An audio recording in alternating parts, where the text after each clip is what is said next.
بسم اللہ الرحمن الرحیم۔ اس سے پچھلے رکوع میں رسالت کے ضمن میں ایک بستی کا واقعہ بیان ہوا کہ جس کی طرف اللہ تعالیٰ نے پہلے 2 رسول بھیجے۔ جب بستی والوں نے ان کی تکذیب کی، اللہ نے تیسرا رسول مبعوث فرمایا، لیکن بستی والوں نے ان رسولوں کی تکذیب کی، ان پر طعن کیا، قتل کی دھمکیاں دی۔ پھر ان کے تائید کے لیے شہر کے کنارے سے ایک آدمی آیا،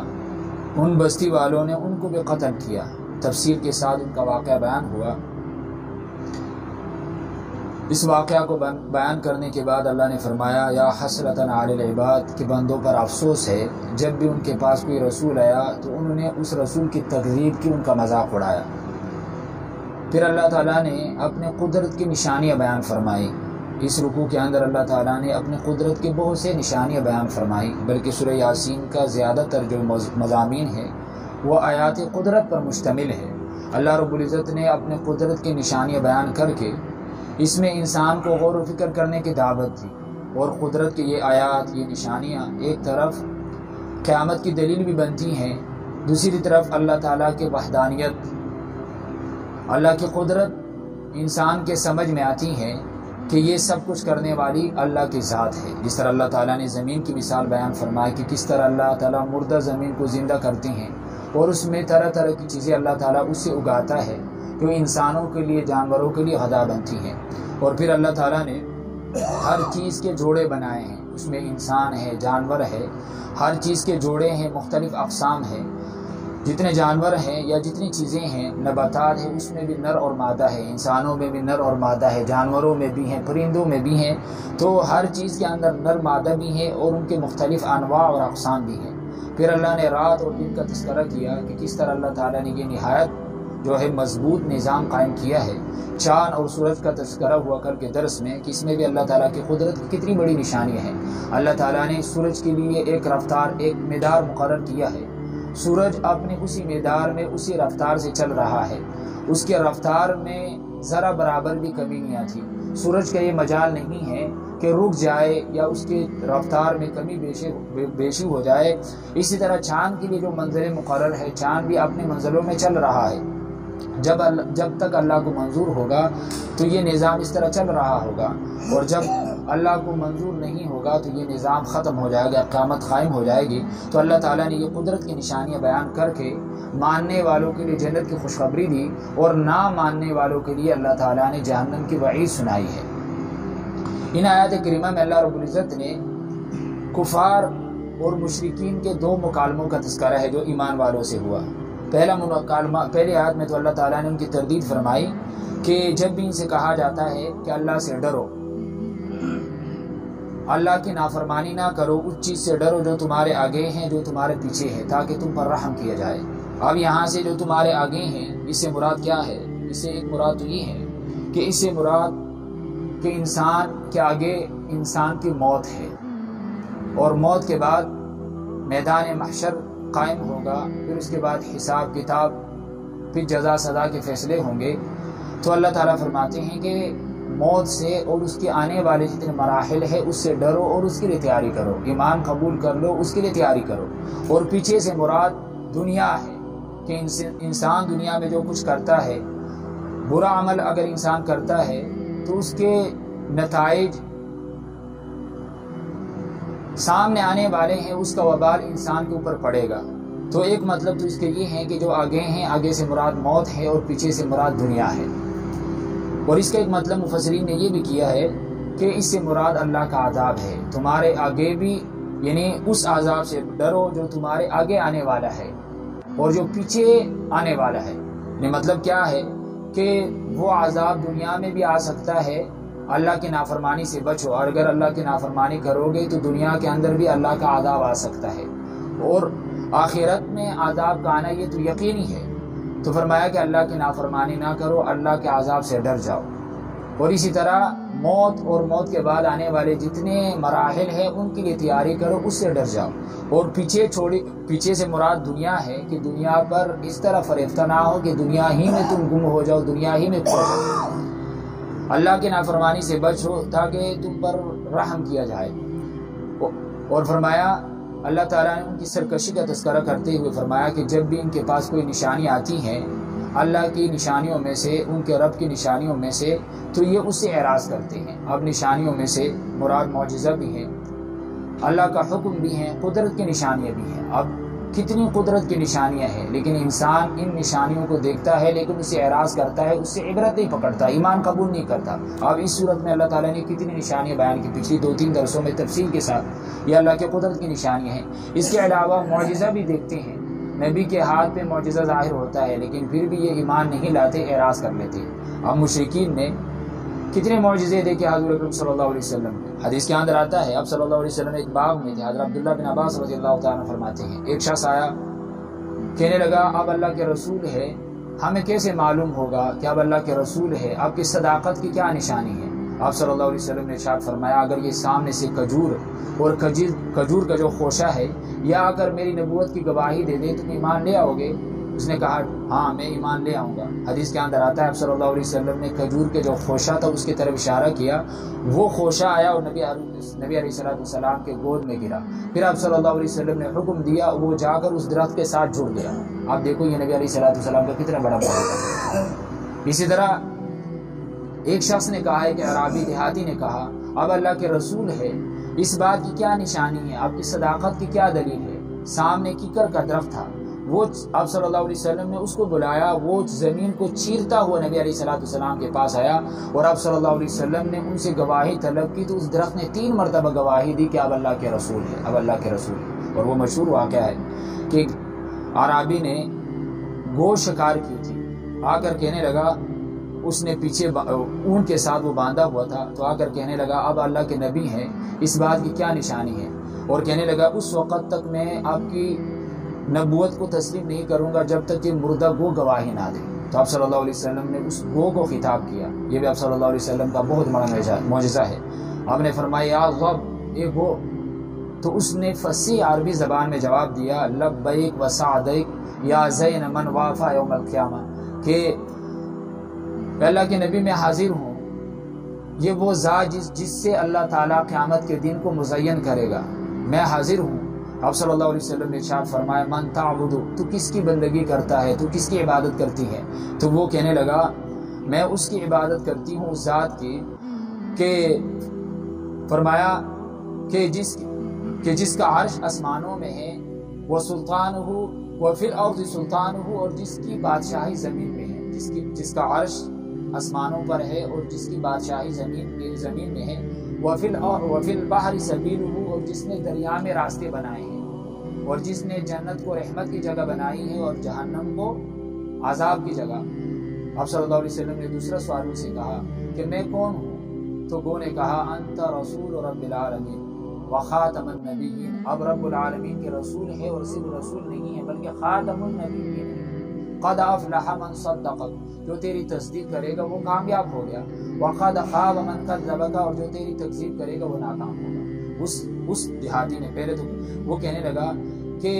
جب میں آیا تھا تو آپ سے زیادہ مبغوض میرے نزدیک کوئی نہیں تھا، یعنی سب سے زیادہ نعوذ باللہ آپ مجھے مبغوض تھے، ناپسند تھے، لیکن آج میں ایمان قبول کر کے جا رہا ہوں اور اب سے زیادہ میرے نزدیک کوئی محبوب نہیں ہے۔ اس نے ایمان قبول کر لیا تو اللہ، اور اس کے علاوہ جنہوں نے ایمان قبول نہیں کرنا تھا انہوں نے بڑی بڑی نشانیاں دیکھی۔ آپ صلی اللہ علیہ وسلم کے ہاتھ پر انہوں نے چاند کو 2 ٹکڑے ہوتے ہوئے دیکھا، لیکن کیا کہنے لگے وَكَذَّبُوا وَاتَّبَعُوا أَهْوَاءَهُمْ، انہوں نے جھٹلایا اور کہنے لگے کہ یہ چلتا ہوا جادو ہے، جس طرح پہلے لوگ جادو کرتے تھے۔ نعوذ باللہ محمد صلی اللہ علیہ وسلم نے چاند پہ جادو کر لیا، ان کے 2 ٹکڑے کر دیے۔ تو اللہ تعالیٰ فرماتے ہیں ان کے پاس کوئی نشانی نہیں آئی ان کے رب کی نشانیوں میں سے الا كانوا عنها معرضين، مگر یہ اس سے اعراض کرنے والے ہیں۔ نشانی سے مراد قدرت کے دلائل بھی ہیں، حکم بھی ہیں، جب بھی اللہ تعالیٰ کی طرف سے حکم آتا ہے، حالانکہ ان نشانیوں سے توحید کی بات سمجھ میں آتی ہے، قیامت اور محاسبہ اعمال کی نشاندہی ہوتی ہے، لیکن ان کے نفسوں کے خلاف، ان کے خواہشات کے خلاف وہ نشانیاں جاتی تو وہ ان سے اعراض کر لیتے۔ تو نشانی بھی، معجزہ بھی اور قدرت کے دلائل بھی۔ اور اگلی آیتوں میں اللہ رب العزت نے ایمان والوں کا جو مکالمہ ہوا کفار کے ساتھ، اللہ تعالیٰ نے ان کا تذکرہ کیا، اور وہ مکالمہ یہ تھا کہ ایمان والے جب کافروں سے کہتے تھے کہ اللہ کے راستے میں خرچ کرو، جو غریب ہے ان کو کھانا کھلاؤ، ان پہ خرچ کرو، جو نادار ہے، محتاج ہے، مسکین ہے، یتیم ہے، ان پہ خرچ کرو، غریبوں پہ خرچ کرو۔ تو آگے سے کافر کہتے تھے ایمان والوں سے کہ کیا ہم ان کو کھلائے؟ اگر اللہ تعالیٰ چاہتا تو ان کو کھلاتا۔ جب اللہ تعالیٰ نے ان کو بھوکا رکھا تو اس کا مطلب یہ ہے کہ اللہ تعالیٰ ان کو بھوکا رکھنا چاہتے ہیں۔ اللہ کی مشیت یہ ہے کہ یہ بھوکے رہے، ہم اللہ کی مشیت کے خلاف ان کو کیوں کھلائیں؟ دیکھو ان کی منطق دیکھو، کہنے لگے کہ اگر، اور ساتھ یہ بھی کہتے تھے کہ تم خود کہتے ہو کہ اللہ رازق ہے، رزق دینے والا کون ہے؟ اللہ ہے۔ اور مشرکین بھی، کفار مکہ بھی اس بات کو تسلیم کرتے تھے کہ رزق دینے والا کون ہے؟ اللہ ہے۔ وَلَئِن سَأَلْتَهُم مَّن نَّزَّلَ مِنَ السَّمَاءِ مَاءً فَأَحْيَا بِهِ الْأَرْضَ مِن بَعْدِ مَوْتِهَا لِيَقُولُنَّ اللَّهُ، جب ان سے کہا جاتا کہ آسمان سے پانی کس نے اتارا ہے اور اس پانی کے ذریعے زمین کو کس نے زندہ کیا ہے، تو آگے سے وہ کہتے تھے لِيَقُولُنَّ اللَّهُ، اللہ ہی نے یہ کیا ہے۔ آسمان سے بارش بھی اللہ برساتا ہے اور زمین کو زندہ کر کے زمین سے طرح طرح چیزیں پیدا کرنے والا کون ہے؟ اللہ ہے۔ یہ تسلیم کرتے تھے۔ تو جب ان سے یہ کہا جاتا تو یہ آگے سے ایمان والوں سے کہتے تھے کہ دیکھو تم خود کہتے ہو کہ رازق اللہ ہے، رزق دینے والا کون ہے؟ اللہ ہے۔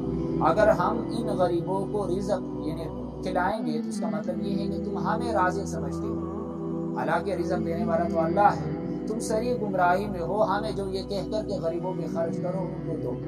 اور کہتے تھے کہ اللہ کی منشا، اللہ کی مشیت یہ ہے، اگر اللہ کی مشیت یہ ہوتی تو اللہ تعالیٰ ان کو بھی کھلاتا، ان کو بھی دیتا۔ اگر ہم ان کو دیں گے، کھلائیں گے، ان پہ خرچ کریں گے تو یہ اللہ کی مشیت کے خلاف ہے، جس طرح اللہ تعالیٰ نے ہمیں دیا ہے۔ اگر اللہ کی مشیت ہوتی تو غریبوں کو۔ لیکن میرے محترم دوستو اس بات کو ذرا سمجھے، اللہ تعالیٰ اپنے مخلوق میں ایک خاص حکمت کے تحت رزق تقسیم کرتا ہے۔ اللہ تعالیٰ مخلوق میں رزق تقسیم کرتا ہے ایک خاص حکمت کے تحت۔ کسی کو کم دیتا ہے، کسی کو مناسب حال دیتا ہے، کسی کو زیادہ دیتا ہے، کسی کو بلا واسطہ دیتا ہے اور کسی کو بالواسطہ دیتا ہے۔ اللہ تعالیٰ اغنیاء کو، جو مالدار ہیں، ان کو بلا واسطہ دیتا ہے، خود اپنے خزانوں سے دیتا ہے، اور پھر جو اغنیاء ہے، مالدار ہے، ان کو اللہ تعالیٰ حکم دیتے ہیں کہ تم اپنے مالوں میں سے خرچ کرو صدقات کی صورت، زکوٰۃ کی صورت میں، اور یہ غریبوں کے لیے واسطہ بن جاتے ہیں۔ اگر اللہ تعالیٰ قادر ہے اور رازق ہے، اگر اللہ تعالیٰ چاہتا تو سب مخلوق کو بلا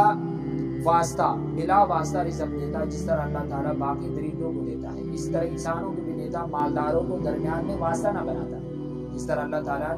مالداروں کو دیا ہے، غریبوں کو بھی دیتا اور مالداروں کو غریبوں کے لیے واسطہ نہ بناتا۔ لیکن اس میں بھی اللہ تعالیٰ کی حکمت ہے، اس میں بھی اللہ کی حکمت ہے۔ اللہ تعالیٰ کسی کو کم دیتا ہے، کسی کو زیادہ دیتا ہے، ہر ایک کا امتحان ہے، آزمائش ہے۔ وَنَبْلُوكُمْ بِالْخَيْرِ وَنَبْلُوكُمْ بِالشَّرِّ، اللہ تعالیٰ نے جگہ میں فرمایا کہ ہم تمہیں آزماتے ہیں خیر اور شر کے ذریعے۔ مالداروں کو دے کر اللہ تعالیٰ آزماتا ہے کہ وہ کس طرح اپنے مال کے حقوق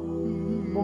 یعنی ادا کرتا ہے، اس میں سے خرچ کرتا ہے، اور جو غریب ہے اس کی آزمائش اس میں ہے کہ وہ صبر کرتا ہے یا نہیں، اور رزق کی تلاش کے لیے وہ جائز راستہ اختیار کرتا ہے یا چوری ڈاکہ وغیرہ یا دھوکہ دہی یہ چیزیں اختیار کرتا ہے۔ تو غریب کی بھی آزمائش ہے، مالدار کی بھی آزمائش ہے، اور پھر کسی کو غریب رکھنا، کسی کو مالدار بنانا، اس میں ایک حکمت یہ بھی ہے کہ دنیا کا جو نظام ہے یہ اس طرح چلے گا، دنیا کی گاڑی یا دنیا کا جو نظام ہے اس طرح چلتا ہے۔ اگر اللہ تعالیٰ سب کو مالدار بناتا تو مزدوری کون کرتا، اور اسی طرح کارخانہ کون چلاتا، اور اگر سب غریب ہوتے تو غریب کی احتیاج کون پورا کرتا۔ اللہ تعالیٰ نے کسی کو مالدار بنایا، کسی کو غریب بنایا، اور ہر ایک کو دوسرے کا محتاج بنایا۔ اب مالدار یہ غریب کا محتاج ہے جو محنت کرنے والے ہیں تاکہ اس کا کام کرے، اور غریب بھی مالدار کا محتاج ہے تاکہ اسے اپنی ضرورت پوری کرے۔ تو کائنات کی گاڑی اس طرح چلے گی۔ اگر اللہ تعالیٰ سب کو مالدار بناتا تو پھر یہ کارخانے کون لگاتا؟ اللہ تعالیٰ نے کسی کو زمین کا مالک بنایا، کسی کو کسان بنایا، کسی کو کارخانہ دار بنایا، کسی کو مزدور بنایا، اور ایک دوسرے کے ساتھ یہ جو ہے کائنات کا نظام چل رہا ہے۔ تو مشرکین یہ کہتے تھے کہ اگر اللہ تعالیٰ چاہتا، اللہ کی مشیت ہوتی تو اللہ تعالیٰ ان کو بھی کھلاتا، اگر ہم ان کو کھلائیں گے تو یہ اللہ کے منشے کے خلاف ہے۔ لیکن دیکھو میرے محترم دوستو، کفار کا یہ اعتراض کرنا بالکل بے بنیاد اور غلط ہے۔ ایک اللہ کا حکم ہے، ایک اللہ کا منشا ہے۔ انسان اللہ کے حکم کا مکلف ہے، اللہ کے منشے کا مکلف نہیں ہے کہ انسان اللہ تعالیٰ کے منشے کے مطابق عمل کرے، کیونکہ اللہ کا منشا یہ کسی کو معلوم نہیں ہے۔ یہ کس کو معلوم ہے کہ اللہ کا منشا اس میں ہے؟ یہ علم تو کسی انسان کے نہیں ہے، بلکہ اللہ تعالیٰ نے جو حکم دیا ہے اس حکم کو پورا کرنا انسان اس بات میں مکلف ہے۔ ہو سکتا ہے کہ غریبوں پہ خرچ، جس طرح ہو سکتا ہے کہ یہ اللہ کی منشا ہو کہ مالدار جو ہے وہ غریبوں پہ خرچ کرے، جس طرح یہ کہتے ہیں نا کہ اگر اللہ کی منشا ہوتی تو غریبوں کو بھی دیتا، لیکن اس میں کیا پتا کہ اللہ تعالیٰ کی منشا اسی بات میں ہو کہ مالدار جو ہے وہ غریبوں پہ خرچ کرے۔ تو اللہ کا منشا معلوم کرنا یہ علم انسان کے پاس نہیں ہے، بلکہ انسان تو اللہ کے احکام کا مکلف ہے، اور اللہ کا حکم یہ ہے کہ مالدار جو ہے وہ غریبوں پہ خرچ کرے، یہ اللہ کا حکم ہے۔ تو مشرکین یہ کہتے تھے، اور آخری آیتوں میں اللہ تعالیٰ نے جس طرح جب ان کو قیامت سے ڈرایا جاتا کہ ایک دن آنے والا ہے، تم نے مرنا ہے، مرنے کے بعد دوبارہ زندہ ہونا ہے، یا اس طرح قیامت قائم ہوگی، تو آگے سے یہ بطور تمسخر اور استہزاء کے کہتے تھے کہ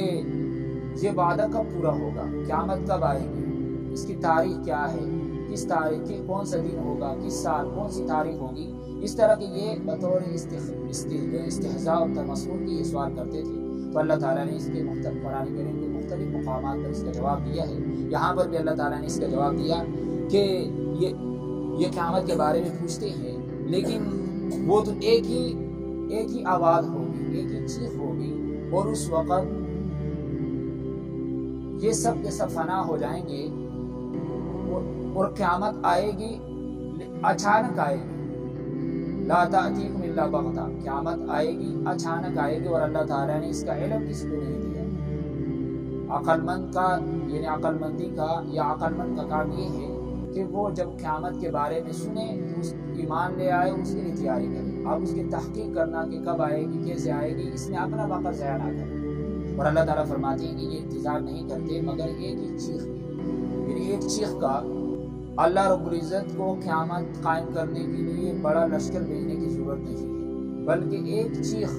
اسرافیل علیہ السلام سور پھونکیں گے، جس کی وجہ سے دنیا کا جو نظام ہے یہ ختم ہو جائے گا۔ اور اللہ تعالیٰ فرماتے ہیں کہ اس وقت یہ جگڑ رہے ہوں گے، یعنی مطلب کیا ہے کہ یہ کاروبار میں اور باہمی معاملات کے اندر لگے ہوئے ہوں گے، اور اچانک قیامت قائم ہو جائے گی۔ اس طرح حدیث کے اندر آتا ہے، ابو ہریرہ رضی اللہ تعالیٰ فرماتے ہیں کہ گاہک اور دکاندار یہ آپس میں باتیں کر رہے ہوں گے، یعنی کپڑے کا تھان کھول کر جو خریدار ہے وہ اس کو کپڑا دکھا رہا ہوگا،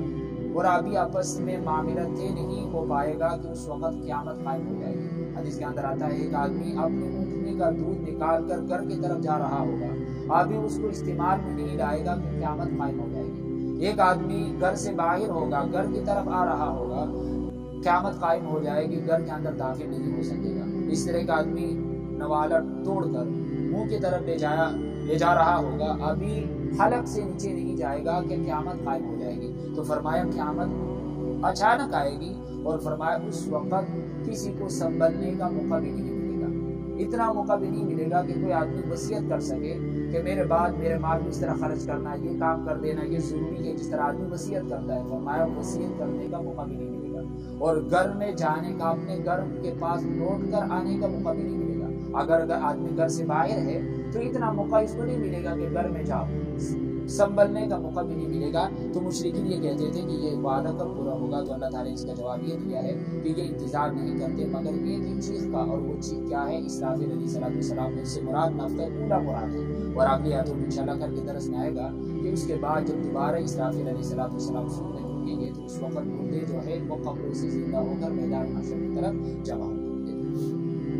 وَإِذَا قِيلَ لَهُمْ، اور جب کہا جاتا ہے ان کو، اتقوا، ڈرو، ما بین ایدیکم، جو تمہارے آگے ہیں، وما خلفکم، جو تمہارے پیچھے ہیں۔ آگے سے مراد عذاب بھی ہو سکتا ہے، آنے والے عذاب سے ڈرو۔ وما خلفکم، اور جو تمہارے پیچھے ہے، اس سے مراد یعنی جو انسان اعمال پیچھے چھوڑ کر جاتا ہے۔ ظاہر ہے کہ اگر انسان دنیا میں برا عمل کرتا ہے، جس طرح اسی صورت میں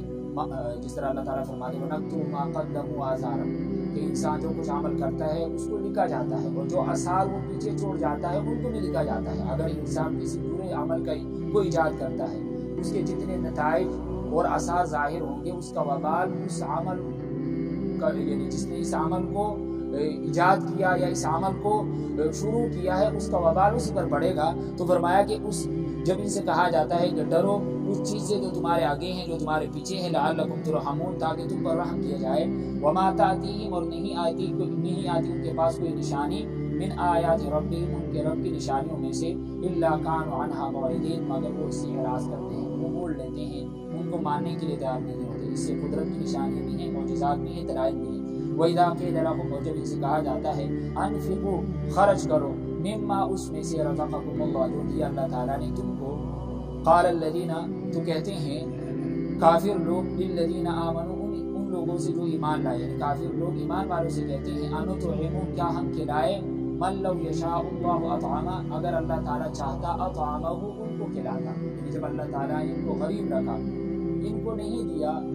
ان کو نہیں کھلایا تو ہم ان کو کیوں کھلایا اللہ کے منشا کے خلاف کیوں کریں ان انتم الا فی ضلال مبین کہتے تھے کہ تم نہیں ہو مگر صحیح گمراہی یعنی یہ کافر ایمان والوں سے کہتے ہیں کہ یہ تم کہہ کر اللہ کے منشا کے خلاف ہمیں حکم دیتے ہو جب اللہ کی منشا یہ ہے تو ہم ان کے منشا کے خلاف کیوں کریں لیکن اس کا جواب میں نے یہ دے دیا کہ اللہ کا منشا نہیں بل اللہ کا حکم ہے انسان اللہ تعالیٰ کے حکم کے مکلف ہے عزت کی تقسیم ہے یہ اللہ تعالیٰ کی خاص حکمت کے تحت ہے اور اس میں بھی اللہ تعالیٰ کی حکمت ہے کسی کو آمیر رکھنا کسی کو دنیا کا جو نظام ہے گاڑی ہے اس طرح چلے